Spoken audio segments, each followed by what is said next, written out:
Good morning, everyone. I'm thrilled to welcome Fleur Hassan-Nahoum to the podcast today.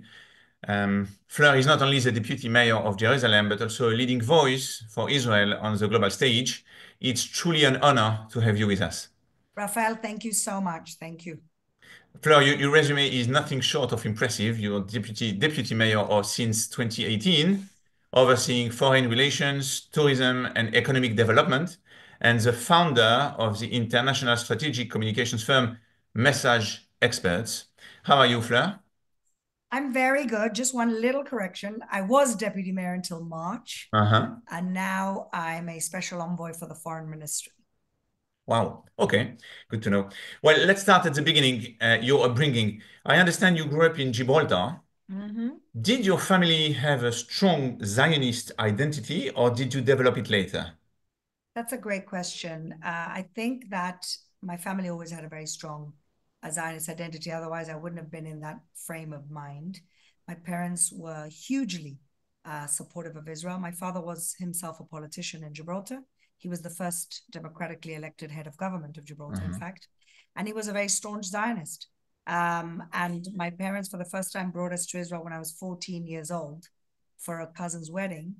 And in that moment, I knew that I was going to come back and live in Israel. I fell in love with Israel. I fell in love with the idea of self-determination of the Jewish people after 2,500 years of exile, being part of the common destiny of the Jewish people. And so that all happened because my parents facilitated it.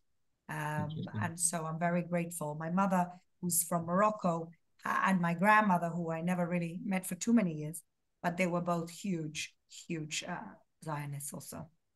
Oh, wow, fascinating. Well, let's start with October 7. Um, well, the October 7 massacre left many questioning how Hamas was able to build such a sophisticated terror infrastructure over 15 years. Personally, I believe this goes back to the so-called Conceptzia, the mindset that Arab hostility stems from Israel's actions, when in reality, the root cause lies in what the Jewish state represents, being Jewish. Do you think this conception is finally a thing of the past, or does it still linger with Israel's political and security establishment? Well, I think the Concepția, I would explain it in a different way. It's about the fact that this is not a territorial conflict. And I don't think that many Israelis still understand that. I've got a friend who runs a big fighting anti-Semitism think tank in America, an action group. And she said she was hosting some Israelis from the legal field. And she sat with them and she explained this to them. And they were like, are you telling me that even if we gave them half of this and all of that, and she said, yes, that's what I'm explaining to you. This is what they're telling you. So if they're telling you, we have to believe them. So I wish I could say that that conception is over. I don't think it's over. I don't think it's over because I think that Israelis by nature want to find solutions. And so what is the solution to this conflict? Land, when that is not the solution to this conflict, unfortunately. Well, I would say to put myself in Israel's shoes, when you have a people who want to coexist and to live peacefully, it's hard because the consequence of admitting the fact that it's not a territorial dispute, it means that it's an endless conflict. Well, that's what I'm saying, that Israelis want to live in hope that there's going to be a solution. But I think that being stuck, and I had a big debate in New York about this against Dennis Ross about the two-state solution. I used to believe in the two-state solution. And I believe in the self-determination of the Palestinian people. I believe in the autonomy of the Palestinian people, but I'm not suicidal. And so the question is, does this idea that we are stuck in this two-state solution paradigm stop innovative and bold ideas for coming into being? And I think, yes. I think that if we could just move past that, it's not that the minute that we give up on that, there's no other solution. It's the fact that we're stuck in that, and that's why there's no other solution. Well, I think, as you said, the two-state solution is no longer viable. I mean, the Arab-Israeli conflict is not territorial, and that's why Palestinian leaders have repeatedly rejected generous offers. That's a fact, it's Exactly. not an opinion. But so what do you see as Is the realistic solution. alternatives to break this deadlock? Well, I always say that, and I said this in the debate, that I'm from Gibraltar. You know that. What is Gibraltar? Gibraltar is a British overseas territory. It is, you can say it in the non-PC language, it's a colony. In the PC language of today, it's a dependent territory. Now, you have other examples around the world like Puerto Rico. Puerto Rico, the people in Puerto Rico are Americans, but they have their own government and they vote only in their own elections. Mm-hmm. What I'm saying is the solutions are out there, but we're stuck because all we think about is statehood. When the Palestinians, what they need is autonomy. They don't need statehood because actually, if they had statehood, right now, for the next 10, 20 years, it's just going to become the proxy of jihadi fundamentalist regimes Sure. like Iran and Qatar. The minute that Islamic fundamentalism is over, like Nazism was over, the minute we get past that, it might take 5 years, it might take 10 years, it might take 20 years. The minute that happens, then maybe, but it's nowhere near. And therefore, we have to think of other solutions that gives them all of the rights to rule themselves, but none of the tools to destroy us. Yeah, I agree. I mean, I think it reminds me of one of the solutions suggested by, I think, Mordechai Kedar, the Emirates of Palestine.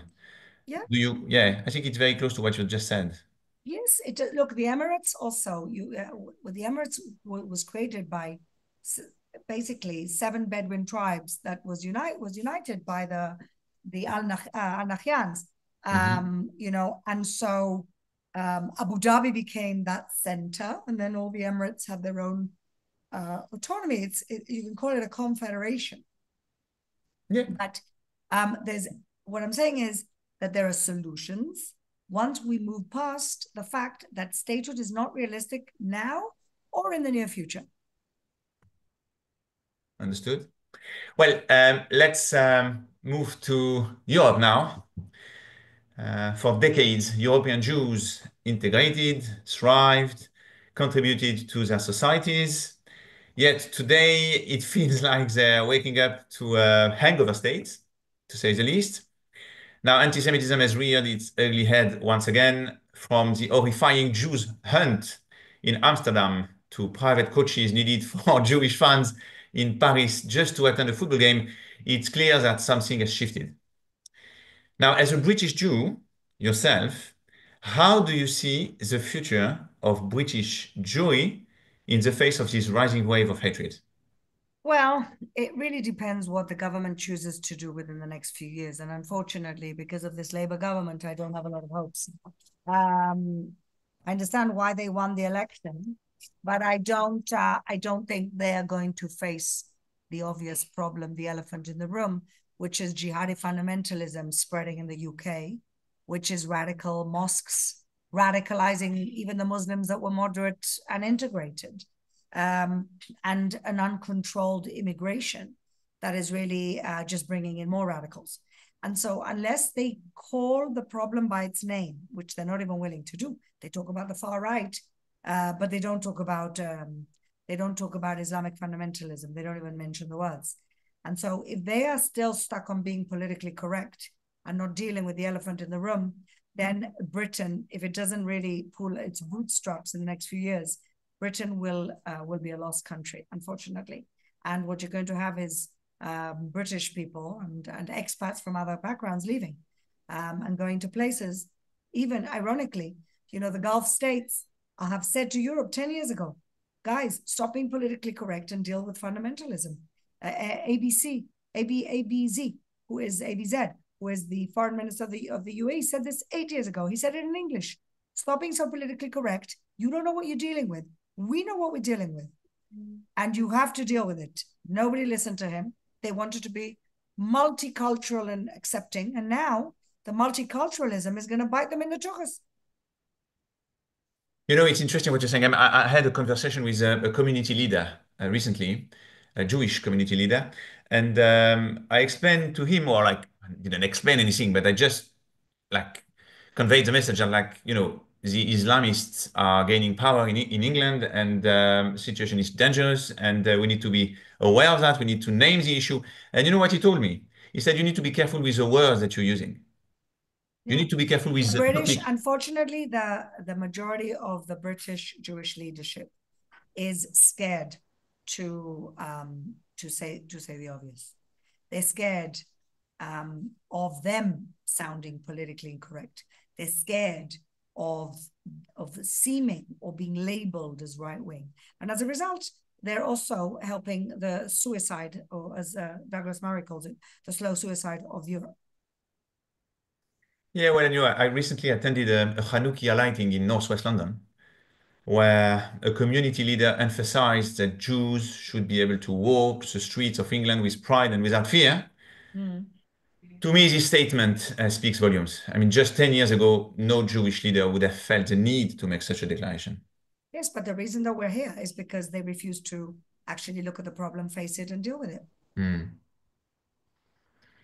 sure. Let's uh, let's move to the Middle East now. You were pivotal in founding the UAE-Israel Business Council after the Abraham Accords, a monumental shift in the region. Some analysts believe these accords reflect a new mindset among Arab leaders, the fact that Islam doesn't need Israel's annihilation to regain its strength.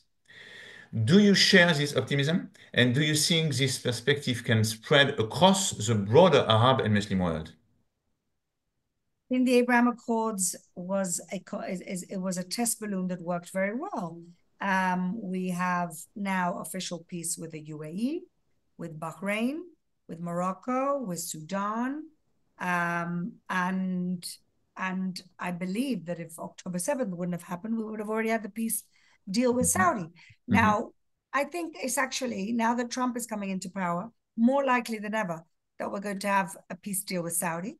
I think that if the Americans showed the Saudis that they're willing to confront Iran and help regime change over there, would even be a stronger cause at the moment. And I think once Saudi gives the go ahead and once Saudi is fully engaged, you're going to see countries like Indonesia, who are not Arabs, but they are the largest Muslim country in the world. Mhm. Once you have Indonesia, you have Oman. And so it's going to be a new wave of domino effect that I believe will be facilitated by the fact that it's Trump in the White House. And that maybe will stop sending, the American administration is currently sending bags of cash to the Islamic Republic of Iran when Trump goes back to maximum pressure, and when we help the Iranian people do the regime change they deserve. This is going to be a brand new Middle East. So I'm very optimistic. Don't you think the Saudis wouldn't want to lose face in front of the Arab world and, ask Israel to agree to a Palestinian state? I think it was the Biden administration insisting on that as part of the deal. I think that Saudis needed to see a process. They didn't need to see a state. And the Mm, Americans were rushing towards something the Palestinian leadership didn't accept or wasn't ready for, and it was ridiculous. And again, the state doesn't have to be the solution here. And I think that the Saudis deep down understand this. I'd be thrilled if the Gaza Strip became a UAE or Saudi overseas territory. sure. Yeah. At least we would see a well-resourced enclave with no fundamentalism, because the Saudis and the UAE have been very effective in getting rid of Sunni fundamentalism in the Muslim Brotherhood, which is what Hamas is. Indeed, I agree. Well, last question. You've been a strong voice for Israel since October 7, engaging in some heated media debates, the least to say. Let's talk about, I live in London, so I'm particularly interested in Piers Morgan. I watch the show time to time. He's interviewed voices from all sides.